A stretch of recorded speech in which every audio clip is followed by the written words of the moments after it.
secret.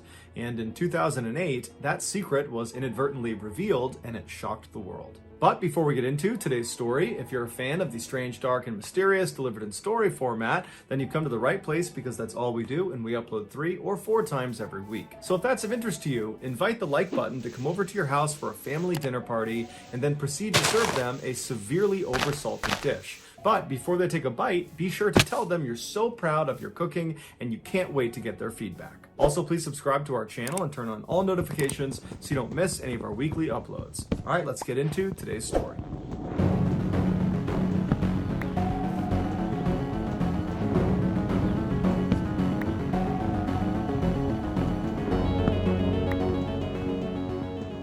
On August 28, 1984, an 18-year-old girl named Elizabeth went missing. On the first day she was gone, her friends and family went out looking for her, but they couldn't find her.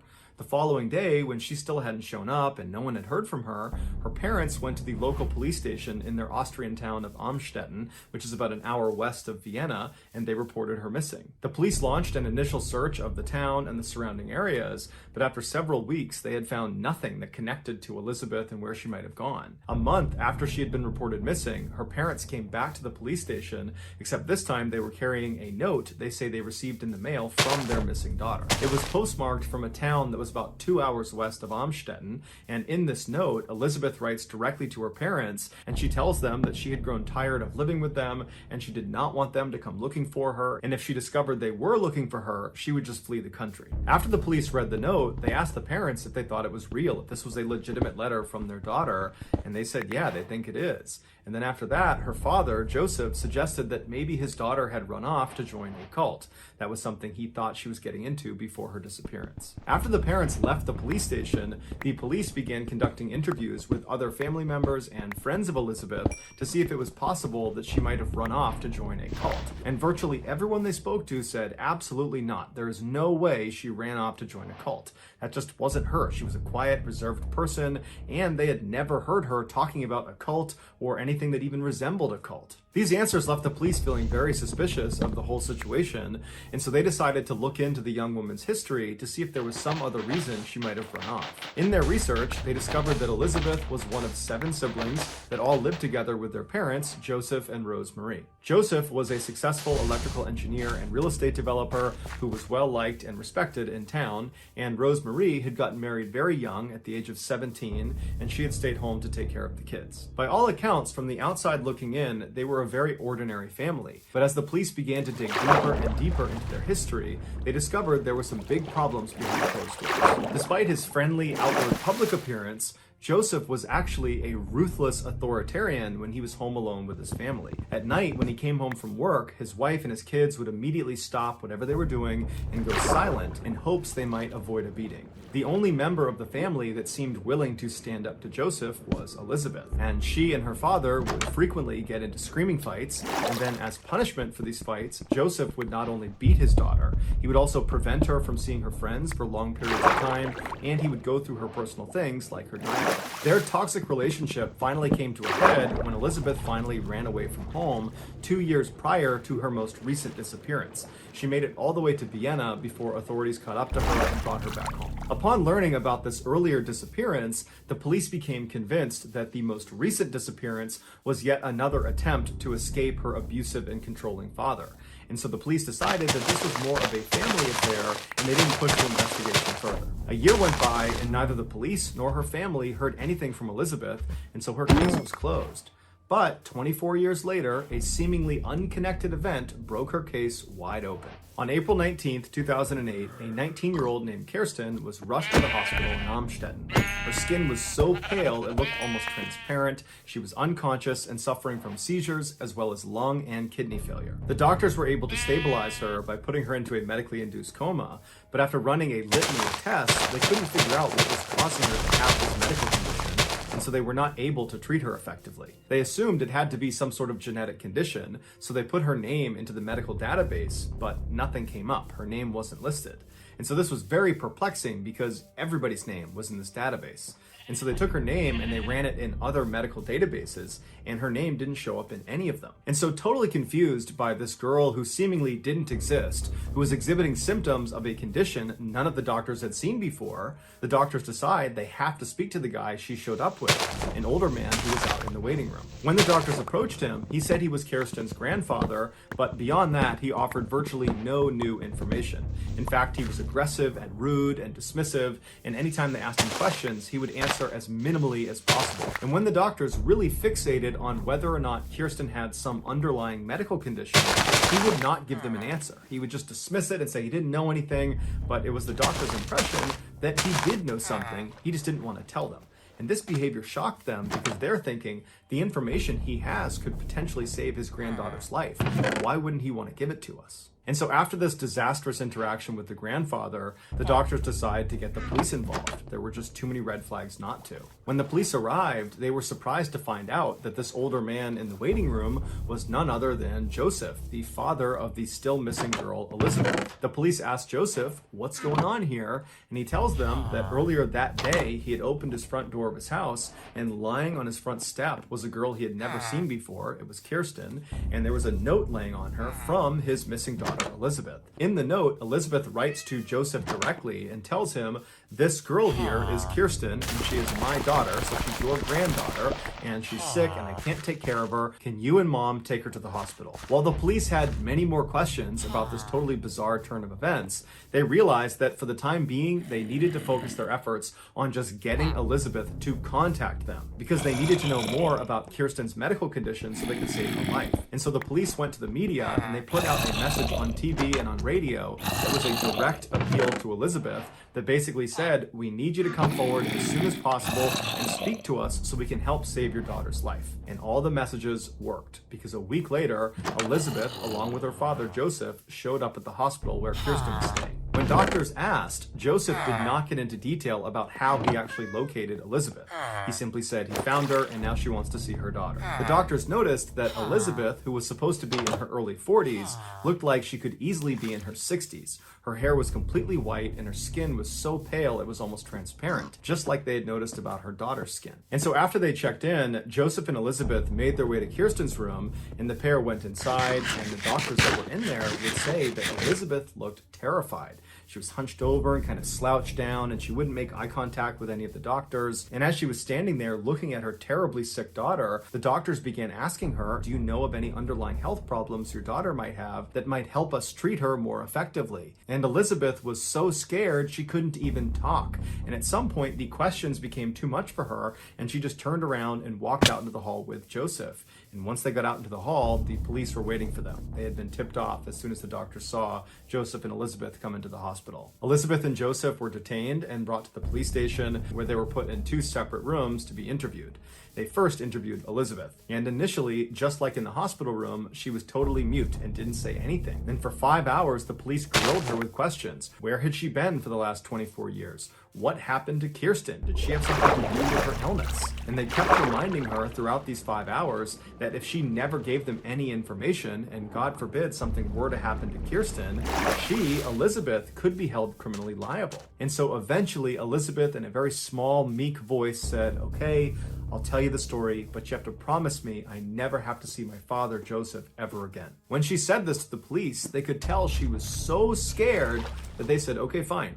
You never have to see your father again. We'll make sure of it. Now tell us what happened." After that, Elizabeth clutched her hands, took a deep breath, and then she told them one of the most horrifying stories they had ever heard.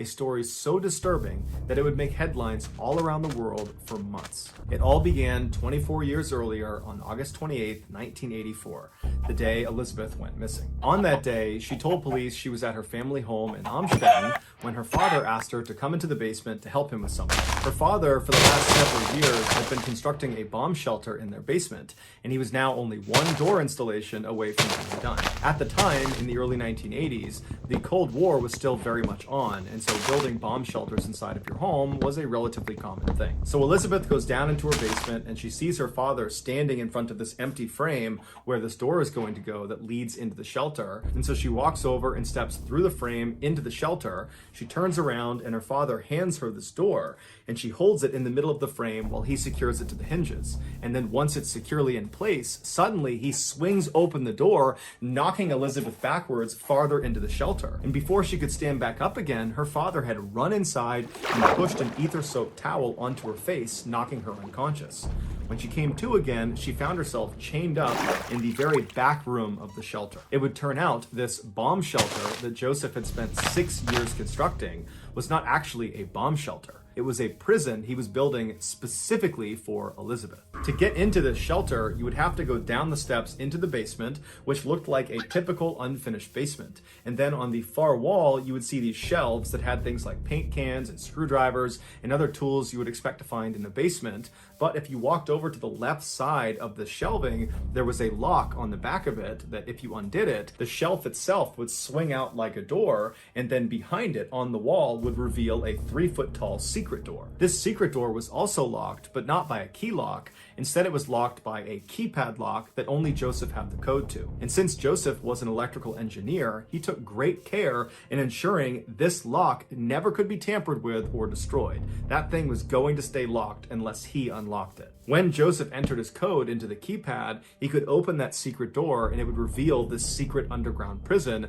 that was basically a winding maze of small rooms with ceilings that were too short to be able to stand up all the way in. If you walked through this secret door and actually entered into this prison, you would start by entering this soundproof narrow hallway that went on for several feet before it entered into this very small bathroom area where the bathroom was unbelievably cramped and there was no doors, there was no privacy. And then if you didn't stop in the bathroom and you just kept walking straight through that first hallway, you would reach another hallway that was totally soundproof and narrow, and at the end of that hallway, it would feed into a very small bedroom that was so small that it barely contained the one bed that was inside of it, and then off to the right side of that bedroom was another door that led into a similarly sized bedroom. All of the walls of this underground prison were made of thick, reinforced concrete. That, combined with the soundproofing that Joseph had installed throughout the entire prison, meant no one could hear Elizabeth's cries for help. Also, the inside of the prison was heavily monitored by Joseph's security system.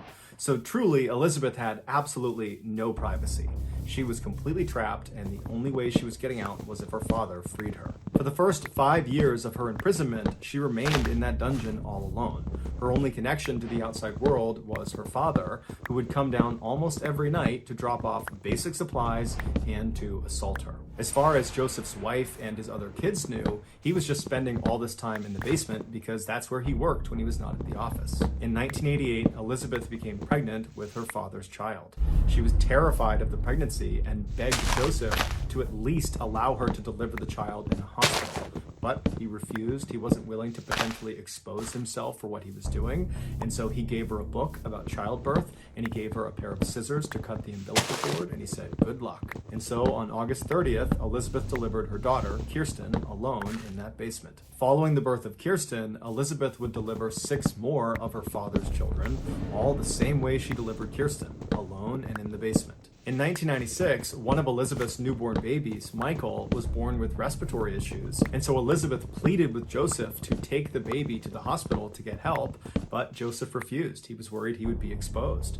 And so 3 days after his birth, the baby died in Elizabeth's arms. And after the baby died, Joseph just took the body, threw it in a stove, and incinerated it like it was nothing. In the late 90s, the 6 living children down in the basement were getting bigger and noisier, and so Joseph came up with a plan in order to reduce the chances of them being discovered. And so one day, Joseph went downstairs into the basement, and he took one of Elizabeth's youngest children away from her. And then he threatened her and the rest of the kids down there that if they tried to fight back or if they ever tried to escape, he would seal off the basement and he would gas them to death. Previously, Joseph had punished the entire family by turning off their power and cutting off their food and water supply for multiple days at a time, so they knew he was willing and able to hurt them if he wanted to.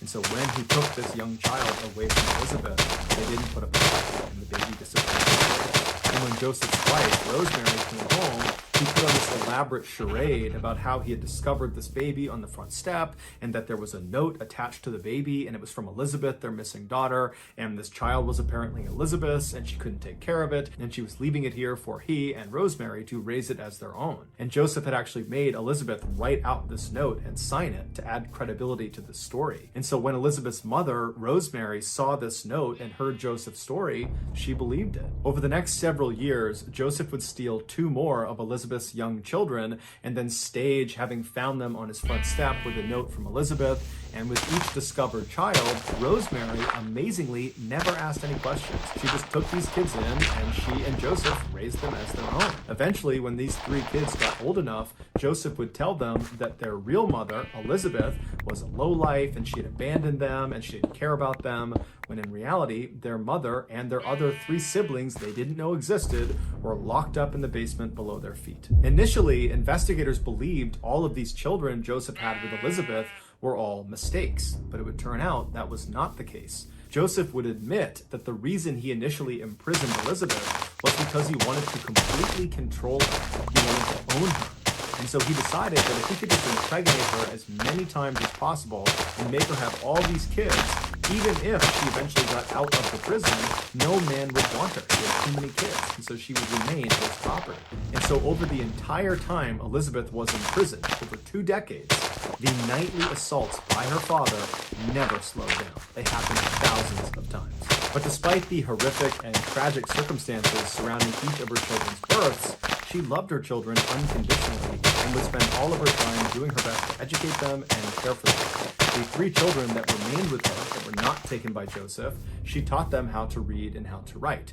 And when Joseph had given them a TV and a radio to keep down there, she would use those 2 items to try to teach her kids about the outside world, and she would promise them that someday they would get to experience it for real. Finally, in 2008, so 24 years after Elizabeth had originally been captured by her father, her oldest daughter, Kirsten, becomes extremely sick, and Elizabeth convinces Joseph to bring her to the hospital. And 1 week later, Joseph's heinous crimes were revealed to the world. Once police found out about the secret prison, they rushed to the house and they went downstairs and they used the codes and instructions that Joseph had given them, and they went inside and they freed the last 2 remaining children that were still there. When they brought them to the hospital, the youngest of these 2 kids, who was 5 years old, he didn't speak the entire time. He just pressed his face up against the glass of the car window and he stared out in utter amazement, because to that point in his life, he had never actually seen the world. After those 2 kids were brought to the hospital, they were reunited with the other 3 siblings that had been taken away from them years ago to live upstairs with Joseph and Rosemary.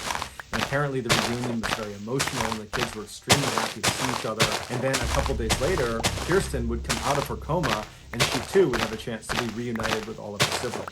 Kirsten would ultimately make a full recovery. It would turn out she was suffering from a severe vitamin D deficiency.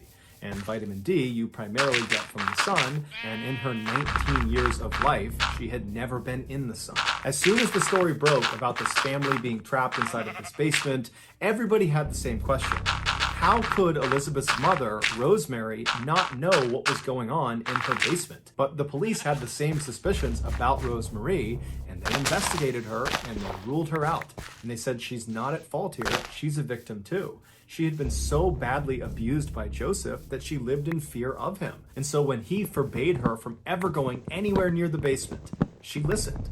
And if she ever heard any strange sounds coming out of the basement, or if she ever suspected any strange behavior by Joseph, she kept those thoughts to herself because she was scared. It's also worth noting that in those 24 years that Elizabeth and her kids were trapped in the basement, Joseph had over 100 people rent out a room inside of his house that was right over the basement. And in those 24 years, not one of those tenants ever said Joseph was acting strangely or complained about strange noises coming from the basement. However, one tenant who was there for a 4-year stretch had a dog with him the whole time, and every night the dog at some point would suddenly stand up, its ears would prick up, and it would start growling like it heard or it saw something. And at first, this tenant would try to see what the dog had seen or heard, but after never seeing anything, he would always just dismiss the dog when it did this at night. Later on, when that tenant figured out what was actually happening inside the house while he was there, he realized his dog was most likely hearing the faint sounds of the family that was imprisoned right below him. After a year of therapy and rehabilitation, Elizabeth and her 6 kids were given new identities by the Austrian government, and they were sent off to a secret location to start their lives over. As such, there's virtually no information about how they're doing today. However, anonymous sources have come forward and said the family has successfully reintegrated into society, and they are all leading relatively normal and happy lives. As for Joseph, he was quickly given a life sentence, and today he is one of the most hated people in his prison due to the nature of his crimes. He is so hated that in 2016, when he was out in general population, he was attacked by other inmates and had several of his teeth knocked out. And so now prison officials are worried if they leave him in general population, he'll be killed. And so he spends virtually all of his time in solitary confinement. He will be eligible for parole in 2024 when he is 89 years old. So that's going to do it, guys. If you found the secret in today's episode, let us know in the comments what it is and where you found it. So give us the timestamp. And if you're the first